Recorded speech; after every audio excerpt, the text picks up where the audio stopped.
YouTubers. Sorry about I haven't uploaded a video for a while. Just having troubles with my laptop at the moment, so what else can you do? So today I decided to do a review on one of the best BMAM sets of 2017. And it's one of the most rarest sets to get, and that of course is the Monster BMAM Set 2, which features a re-release, a Tomb Cyber Controller, a new series Sultanen, and a standard rogue Cyberman as seen from Attack of the Cybermen. So we'll get the Sultanen out of the way and the rogue Cyberman out of the way, and we'll start with one of with the Tomb Cyber Controller, as seen from Pat Troughton, as seen from the first story from Pat Troughton's second season, Tomb of the Cybermen. Now, as you know, if you remember getting like the collect and build Cyberwave, like you would get like if you got like the 10th Planet Cyberman, the Moon-based Tomb Cyberman, with the Cybernets and the Invasion Cyberman and the Next Doctor Cyberman leader, you would collect them together and build them all together with to make the Tomb Cyber Controller. Now, as you know, for like earlier releases for 5-inch scale figures, there is a lot of failure attempts in character options careers, like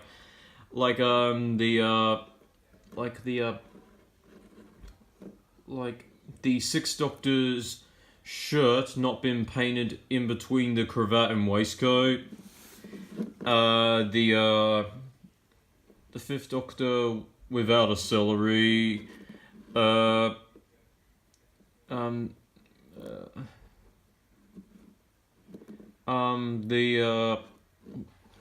first release, the 10th Doctor without any articulations around his elbow joints areas. The 9th Doctor without any thigh articulation around here. The new series Bronze Time War Daleks being Eye Stalk and Plunger and guns being the incorrect size. And this is probably one of them, the original release of the Tomb Cyber Controller's torso connected piece. Like if you were playing with it, it would just fall off, and then you think it was broken, then you put it back on and think it's fixed, and then it would just fall off again. So that was a really huge issue back then, and it's taken character options roughly over somewhere between 7 to 8 or 9 years to fix that problem, and as you know, it doesn't come off. It doesn't come off. It's sealed on properly, so that the connected piece to the torso between the legs and the chest are sealed in properly. And if I have a closer look at it, how it looks, it surprisingly, it looks very accurate to how it looked like in that story, Tomb of the Cybermen. Basically, the head is what really blows me away the most. It's got going to details on the head. I really liked how they made the brain look more accurate, even though we actually don't know what the actual color was in that story, because it was in black and white back then. Articulation wise, it does do a 360 with its arms up and down, but it's prevented by the tubes. Its legs can do a the thighs can go up and down, but they are prevented by the pipe joints. The shins can go backwards and forwards, but they're prevented by the pipes, the tubes. The boots can do a 360, but they're a bit stiff at the moment. The hands can do a 360, but can be slightly hinged by the tubes.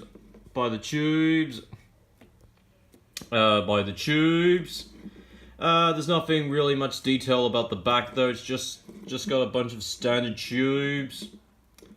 So yeah, basically not much to say about it. But overall, I think that Character Options has buckled down their ideas and tried to fix one of an earlier release figure, and fix the faulty issues with it. And basically, I feel like this I prefer this one over the original Tomb Cyber controller release. I think this one's they've improved with this one. See it as a real fantastic figure. And basically, this is actually my first ever 60s monster I've got now. That's not a Dalek. I would love to get like a moon-based Tomb Cyberman with a Cyberman and an Ice Warrior and Invasion Cyberman. So who knows? And so now we go into one of the best figures. So we get the Tomb Cyber controller out of the way, and now we go into another fantastic figure, which I like, is the Attack Rogue Started Rogue Cyberman. Now, basically, a lot of people say this is just like your standard Earthshock Cyberman release, but there is a slightly different. So if we get the Earthshock Cybermen standing together. Now, as you know, if I just closely get up, you can tell that the Rogue Cyberman is a tad inch taller than the Earthshock Cyberman. The neck piece is showing a bit more on the Rogue Cyberman, while the neck piece here is covered up by the chest unit piece. As you can tell, the guns are a little bit more of a slightly different color. Like this one's more of a light metallic gold color. This one's just silver. And the other thing that's a huge difference is the boots. So we just go down. The boots on the Earthshock Cyberman don't really have any laces whatsoever. Well, these ones do have laces. So yeah. Well, while they do remain exactly the same in some styles, like the headpieces, the tubes, and if we turn them around at the back. If I just turn them around the back, you can tell they are still exactly the same. The same apart from the boots and the gun. And another slight difference is like if you look at the Earthshock Cyberman's headpiece up here, it's painted green, but on this one it's just painted silver. And if we get them turning like facing each other, sorry about that. Facing each other. Why I say they look slightly taller? Because the Earthshock Cyberman looks like he's slouching over a bit, while the Attack Rogue Cyberman is standing up straight.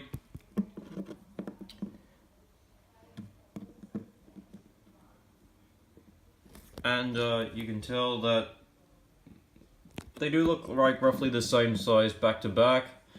And the thing is, the Earthshock Cyberman's boots tend to be quite wobbly at times. So I do have the fear that he is going to like fall over.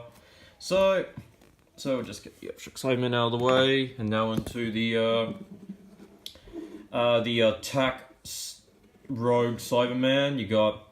He looks very nice. Like he's got the tinges. He's got a little bit of like some rust showing.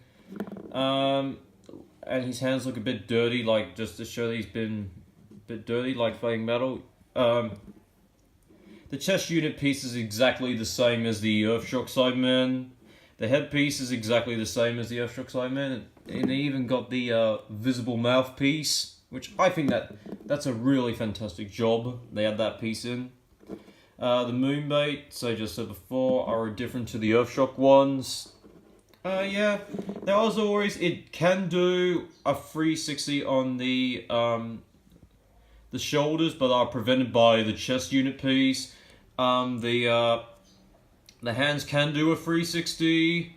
The head can't do a 360 because it's prevented by the chest unit piece. The torso, the torso can do a 360, but is prevented by the chest unit piece and the tube that's connected to the chest unit piece.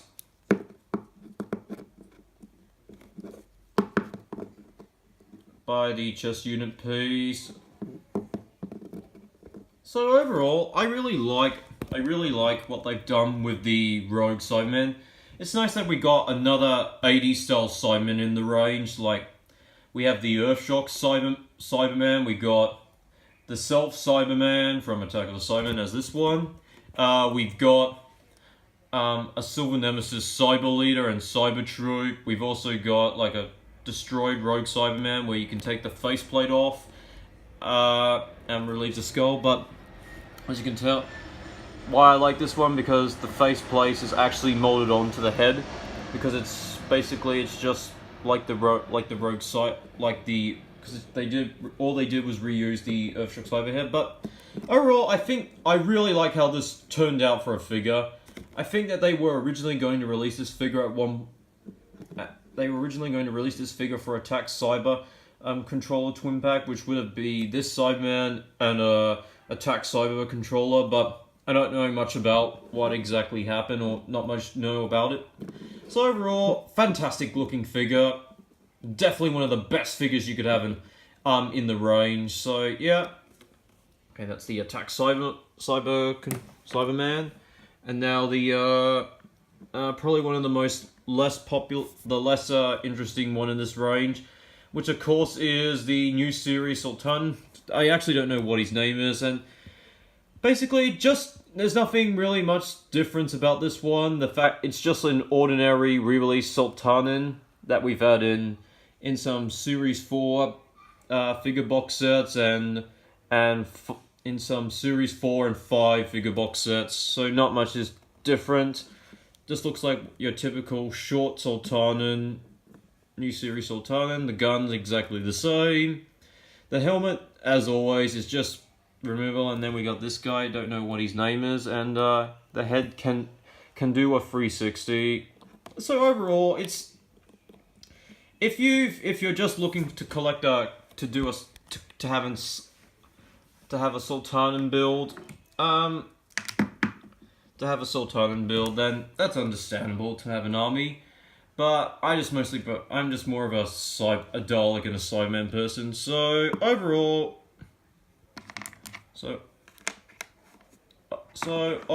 what do I think? Well, yes, I love this set.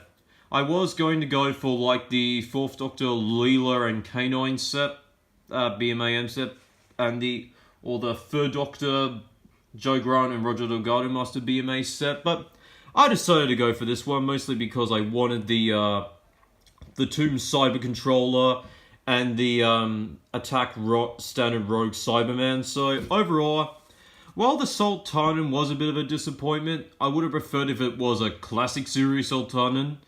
But overall, this set is still a fantastic set to get, and one of the best sets we've had since we've had in 2017. So hopefully they'll do another Monster BMA set. I'd love to see them do like maybe a Cyberman,